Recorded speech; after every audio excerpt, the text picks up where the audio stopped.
All right, so now we're going to wrap up our nested hierarchical model of social structure and processes by looking at the social processes. These are, as I've mentioned before, the interactional based processes that link the individual self to these larger social structures that we've been talking about. So let's start again by taking a quick overlook of the model. And keep in mind two things about these social processes. One, as I mentioned, they're grounded in interaction, right? So these social processes operate um, through other members of society, and we'll see that kind of playing out as we walk through each of these processes. Also, of course, that the process is facilitated by culture, right? The medium of exchange for social interaction is a symbolic medium, right? So symbols and language. So this entire process is informed not just by that, but also by the broad social values that are embedded in a culture as well. So the connection between social structure and culture kind of really shows up significantly in the nature and the character of these interactions that are part of these social processes. All right, so let's start with socialization. Socialization is a process through which people acquire cultural competency. You can see here that the arrow points from society toward the individual.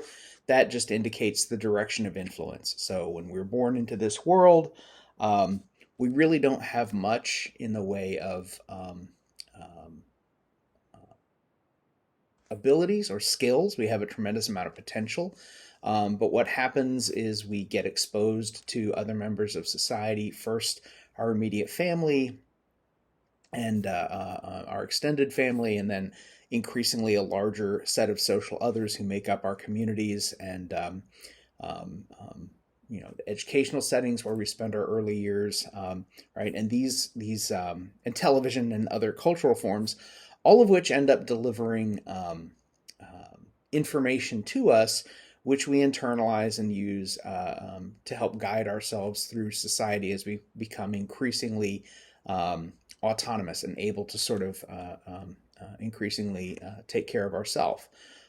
Socialization, as I said, is a lifelong process. It starts when you're born, doesn't really ever end. I suppose when you die, your socialization certainly can stop at that point. Most of the important stuff does happen in early childhood for obvious reasons, but keep in mind that transitioning from, say, for example, high school to college is a process of socialization, right? The norms and the expectations of college students, the role of college student is different in many ways from that of a high school student. There are some similarities, but obviously it's a different sort of status. And then, of course, transitioning from being a student in college to being a member of the labor force or being a parent or being a spouse. All of these transitions are essentially the acquisition of new statuses. Those new statuses have role expectations attached to them. And of course, you have to learn those. And you learn them from people who already do them. You learn them from cultural forms. You learn them through media, right? So when we say that socialization is a lifelong process, we really do mean that it basically continues on across the entirety of one's life. Through this process, what happens is we as individuals gain what we could call cultural competence, right? The ability to navigate our way through our society in a way that's informed by its values, by the meanings that are attached to symbols and language and all of that, right? So we become competent participants in this larger society. But the thing that people often overlook is that society gets something out of this as well, which is a replication of social structure. So when we talked about the paradox through which social order arises, right? Social order arises through our shared behavior. That's how we get social structure. But then social structure informs how it is we're supposed to behave, right? So that kind of cyclical or reciprocal relationship in which there's kind of a feedback um, um, this is what we're looking at in the second half of that definition, right? Society is perpetuating the fundamental nature of its structure by teaching us how to behave in ways that create and recreate that structure. So when you're thinking about socialization, I think it's easy to remember the impact that it has on us.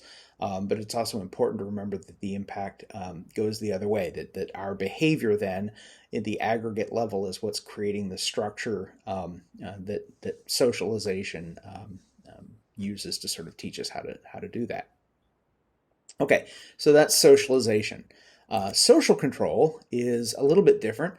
Still, the arrow is pointing in, so the direction of influence is from the larger society toward the individual.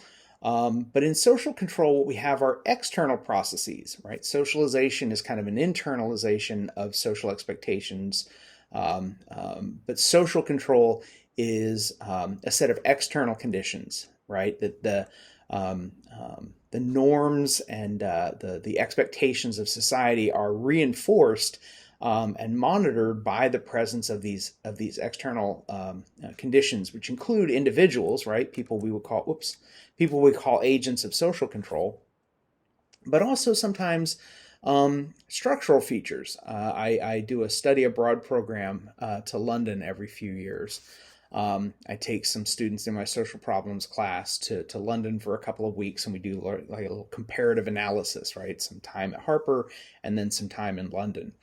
And one of the things that my students often remark on is that as they're walking around the city, as they're getting oriented to this new place, they notice painted on the sidewalks before you enter a crosswalk in central London, you'll see painted on the sidewalk the words "look right," and for a minute it takes them a bit to sort of catch on, but you can see the confusion for just a moment. But then they realize that traffic is going to be coming from the right because people in London drive on the left-hand side of the road. People who are visiting London often forget this because they come from societies where people drive on the right-hand side of the road, which means that traffic would be coming from the left. And so we're accustomed to looking left, but that particular set of behaviors is not going to actually result in increased safety. Looking to the right will actually ensure greater safety. So rather than have somebody stand at the intersection, each and every intersection in central London, they've just painted it on the sidewalk. That's a kind of a mechanism of social control to remind people of the proper pattern of behavior in this particular place where driving may look different than it does in the places where people are coming from. So it's easy to think of agents of social control in the form of like teachers or police officers or religious leaders or other parents, for example. But it's important to remember that social control is a much broader process than just the people who enforce the norms and the expectations of society. Deviance, a little bit different. Deviance, we can see the arrow pointing out here, which indicates the direction of influence. Although, as I'll point out in a moment, this is a little bit maybe an overstatement. But generally speaking, deviance consists of behaviors, ideas, or attributes of an individual or group that violate normative standards. What that means, of course, is that it could consist of either behaviors or traits, what we would say acts or attributes. The deviation from a social norm causes a little bit of an effect on the broader society, but not very much, right? Because, for example, in the United States, you might be one of over 320 million people, right? Your individual level deviant behavior, your deviation from social expectations, isn't going to have much of an impact on those expectations. It might have an immediate effect on your family. It might have an immediate effect on your peers or your friends. But generally speaking, the scope and the impact of deviance on the larger society is going to be relatively negligible. If we're looking at a social process that's actually going to result in creating significant social change, then we need to look to collective action. So collective action consists of efforts by groups of people to achieve structural or cultural change in society. And there are two broad kinds of collective action. And we can see here again, the arrow is pointing out. And here, the impact is going to be much more significant. Now, some forms of collective action show up in what we call collective behavior. Collective behavior is largely spontaneous. It's a set of shared actions that arise in response to circumstances and the moment. And they are contrasted with social movements. Social movements consist of organized efforts to create social change or create cultural change.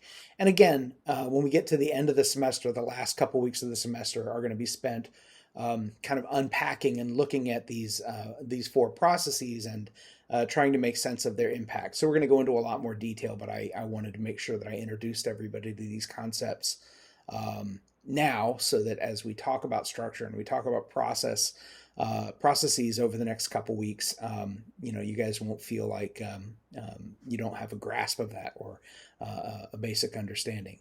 And so again, just to reiterate, here's our model again, and with all the parts in place. And when you look at this, you can see in essence the map for sociology, right? Sociology considers all of this. Now, an individual sociologist might not look at this in kind of a big picture fashion. They may be focused on organizations, or they may be looking at deviance, or they might be very interested in understanding the dynamics that unfold in the context of a group, right? A small set of individuals, right? So individually, sociologists are going to find themselves located at a particular level of social organization. Maybe they're micro level sociologists, maybe they're macro level sociologists. Some of them are going to study organizations, others will study institutions. Some people study the global network of societies, what we call the world system. So, at every level, you're going to find something that's worth exploring and trying to understand from a sociological perspective, or through that lens. But it's, I think, important that you have a good overview of what sociologists are talking about when they talk about structure, because let's face it, we're going to talk about that a lot. All right, so we have one more unit before we wrap up this particular module. I'm going to talk about economic systems in modern society. Until then, you guys have a great day.